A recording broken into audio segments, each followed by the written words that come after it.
Nagaan keenya lafa jirtanitti isin haa qaqqabu. Hordoftoonni Urjii Tuubii guyyaa har'aa kanammoo kanan isiniif qabadheen dhufeen jiru hima jechoota sagalee'uudhaan ijaaruu kan jedhu isiniif qabadheen dhufeen jira. Walumaa galatti hiikaa himaarraatii gaafa isiniif jalqabu mata duree tokko gaafa barannu hiikaa isaarraatii wajjin kaana. Hiikaa dubbii hima ijoo waliin barannu sanaa achirraa kaanee waliin gaafa ibsaa adeemnu waan nuyi barannu tokko akka salphaa ta'etti nuuf galuu danda'a jechuudha.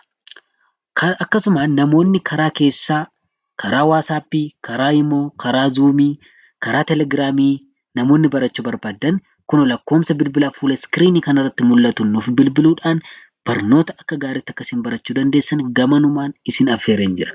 Namoonni sabiskiraayib, sheer, foloo hin goone sabiskiraayib, sheer, foloo gochuudhaan nu bukkee dhaabadhaa. Baradhaa isiniin jennaa. Akkumaan dura isiniif kaasee hima jechoota sagalee'uudhaan ijaaruu jedha. Hima jechuun jechoota lamaaf isaa oliin ergaa mataa ofii dabarfachuu jechuudha. Hima jechuun jechoota lamaaf isaa oliin ergaa ofii dabarfachuu jechuudha.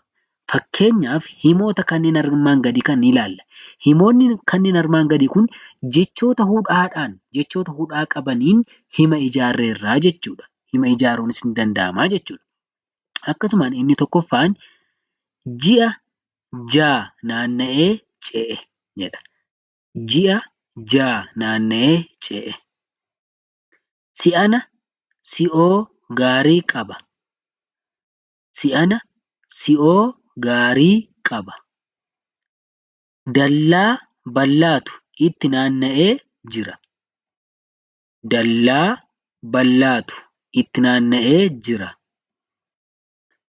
Yaa'ii guddaatu walitti yaa'ee taa'a. Yaa'ii guddaatu walitti yaa'ee taa'a. Yaa'a bal'aa utaalee ce'e. Yaa'a bal'aa utaalee ce'e.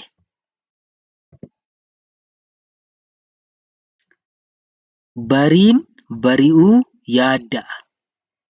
Bariin bari'uu yaadda'a. Naanna'ee diina seecca'ee haxaa'e. Naanna'ee diina seecca'ee haxaa'e.